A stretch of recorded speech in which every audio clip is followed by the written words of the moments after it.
हिमालय के ऊंचे पहाड़ों में रूपकुंड है एक छोटी सी बर्फीली झील, जिसके जमे हुए पानी के नीचे एक खौफनाक राज छुपा है।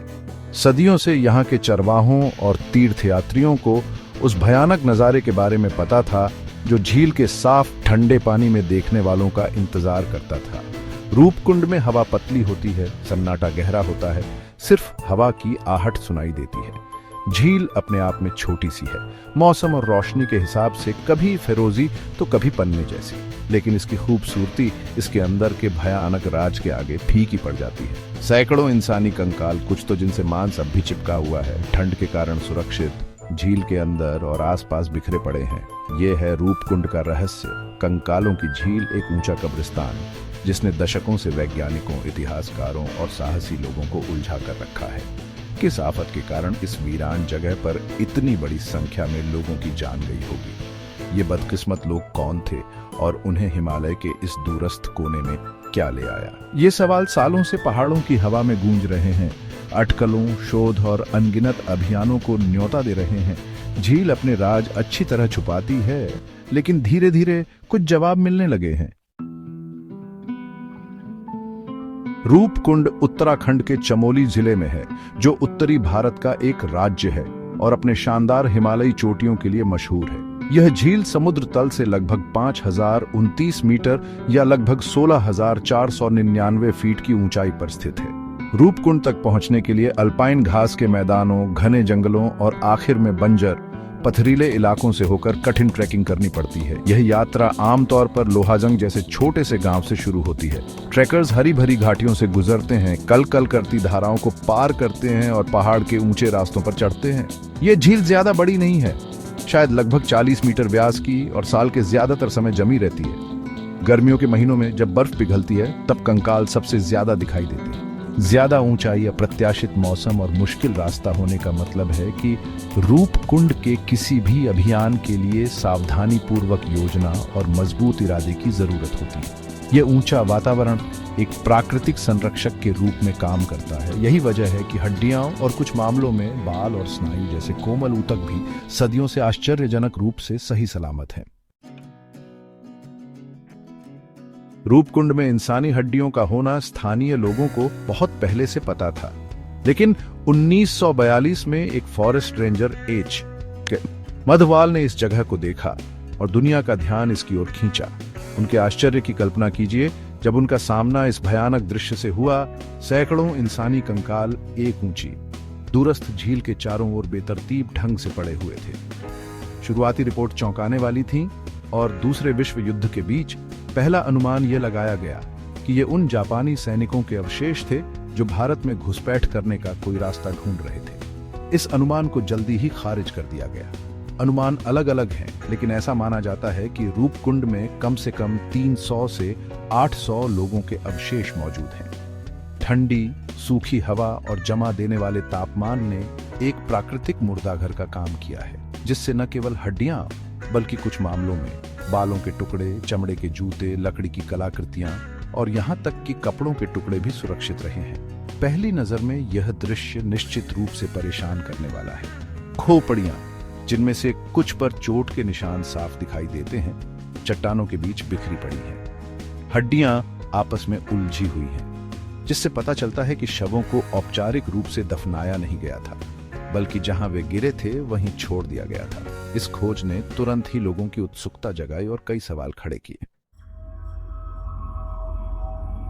वैज्ञानिकों द्वारा अपनी जांच शुरू करने से बहुत पहले स्थानीय किंवदंतियों और लोक कथाओं ने रूपकुंड में कंकालों के अवशेषों के लिए अपनी व्याख्याएं पेश की।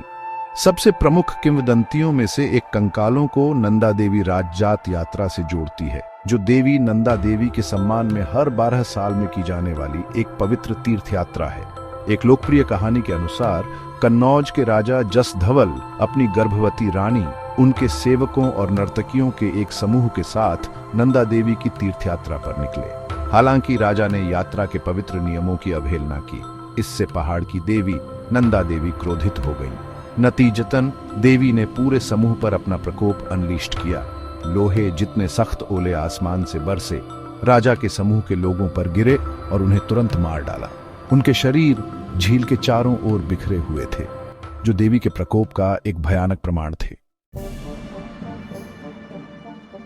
मिथकों और किंवदंतियों के दायरे से परे शुरुआती ऐतिहासिक व्याख्याओं ने भी रूपकुंड के रहस्य पर प्रकाश डालने का प्रयास किया। एक प्रचलित सिद्धांत यह था कि कंकाल उन तीर्थयात्रियों या यात्रियों के समूह के थे जो अचानक विनाशकारी घटना में फंस गए थे। रूपकुंड की नंदा देवी राजजात यात्रा मार्ग से निकटता को देखते हुए यह संभव लग रहा था कि एक बड़ा तीर्थयात्री समूह यहां खत्म हो गया होगा। एक अन्य ऐतिहासिक परिकल्पना ने एक सैन्य अभियान के विफल होने की संभावना पर विचार किया। व्यापारी और सौदागर भी सदियों से ऊंचे पहाड़ी दर्रों से गुजरते रहे हैं जो भारत को तिब्बत और मध्य एशिया से जोड़ते हैं। लकड़ी के उपकरणों और चमड़े के जूतों सहित विभिन्न कलाकृतियों की मौजूदगी संभावित रूप से ऐसे परिदृश्य का समर्थन कर सकती है। हड्डियां खुद ही मुख्य गवाह थीं, एक प्राचीन आपदा के मूक कहानीकार। जैसे जैसे वैज्ञानिक जांच आगे बढ़ने लगी, एक विशेष रूप से सम्मोहक सिद्धांत सामने आया, ओलावृष्टि का सिद्धांत। इस परिकल्पना में प्रस्तावित किया गया था कि रूपकुंड के लोग अचानक अविश्वसनीय रूप से हिंसक ओलावृष्टि से मारे गए थे। इसका प्रमाण कंकाल के अवशेषों, विशेष रूप से खोपड़ियों की गहन जांच से मिला। कई खोपड़ियों में चोट के अलग अलग पैटर्न दिखाई दिए, छोटी गहरी दरारें और फ्रैक्चर, मुख्य रूप से खोपड़ी के ऊपर। ये छोटे सीधे ऊपर से गिरने वाली बड़ी सख्त वस्तुओं से टकराने के अनुरूप थी। लोहे की तरह सख्त ओलों का वर्णन करने वाली स्थानीय लोक कथाएं अचानक काव्यात्मक अतिशयोक्ति की तरह कम और एक वास्तविक मौसम संबंधी घटना के सटीक वर्णन की तरह लगने लगी।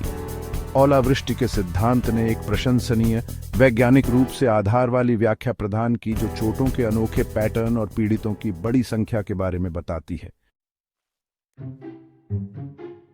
उन्नत फोरेंसिक तकनीकों, विशेष रूप से डीएनए विश्लेषण और रेडियो कार्बन डेटिंग के आगमन ने रूपकुंड की हड्डियों से और भी गहरे रहस्यों को उजागर करने का वादा किया। 2019 में प्रकाशित एक ऐतिहासिक अध्ययन, जिसमें दर्जनों कंकालों का आनुवंशिक विश्लेषण शामिल था, ने वैज्ञानिक समुदाय में आश्चर्य की लहरें भेज दी।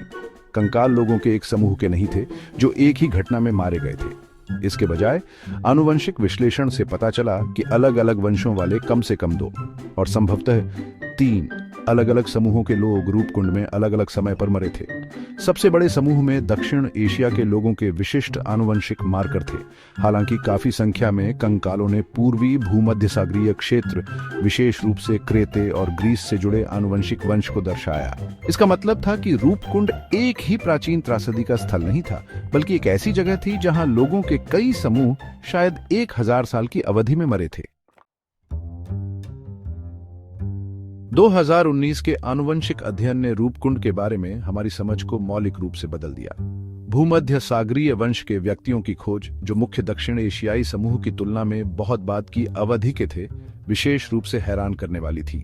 ये लोग, जो शायद केवल 2 शताब्दी पहले मरे थे, आनुवंशिक रूप से स्थानीय आबादी से असंबंधित थे। अध्ययन में हड्डियों के समस्थानिक विश्लेषण के माध्यम से इन व्यक्तियों के आहार को भी देखा गया।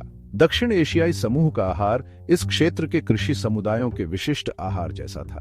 हालांकि भूमध्य सागरीय समूह का आहार बाजरा पर कम निर्भर था, जो विभिन्न पाक परंपराओं का सुझाव देता है। ओलावृष्टि का सिद्धांत रूपकुंड में सभी मौतों पर लागू नहीं हो सकता है, खासकर सदियों बाद हुई मौतों पर। यह संभव है कि विभिन्न समूहों का अलग अलग अंत हुआ हो। झील लंबी अवधि में कई त्रासदियों की मूक गवाह रही है। हर नई खोज रहस्य की एक परत को वापस छीलती हुई प्रतीत होती है, केवल नीचे और अधिक जटिल प्रश्न प्रकट करने के लिए। रूपकुंड झील इंसानी कंकालों के अपने भयावह संग्रह के साथ शोधकर्ताओं, साहसी लोगों और जिज्ञासु जनता को समान रूप से आकर्षित करती रहती है। इसका दूरस्थ स्थान, आश्चर्यजनक हिमालयी पृष्ठभूमि और इसकी सामग्री की भयावह प्रकृति एक अथक आकर्षण पैदा करती है। पीड़ितों की पहचान और उनकी मृत्यु की सटीक परिस्थितियों के आसपास के अनुत्तरित प्रश्न यह सुनिश्चित करते हैं कि रूपकुंड तीव्र अटकलों और चल रही वैज्ञानिक जांच का विषय बना रहे। क्रोधित देवी और राजा की मूर्खता की स्थानीय कहानियां एक समृद्ध सांस्कृतिक संदर्भ प्रदान करती हैं, जबकि वैज्ञानिक जांच पड़ताल अतीत की झलक पेश करती है। मौतों के लिए कई आनुवंशिक वंशों और विभिन्न समयावधियों की खोज ने रूपकुंड को एक रहस्य से एक बहुस्तरीय ऐतिहासिक पहेली में बदल दिया है।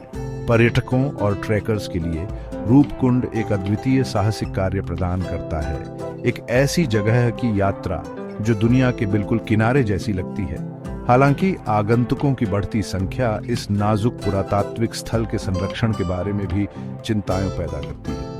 रूपकुंड की अनूठी विरासत को आने वाली पीढ़ियों के लिए सुरक्षित रखने की महत्वपूर्ण आवश्यकता के साथ अन्वेषण और समझ की इच्छा को संतुलित करने के प्रयासों की आवश्यकता है। कंकाल झील की कहानी अभी खत्म नहीं हुई है।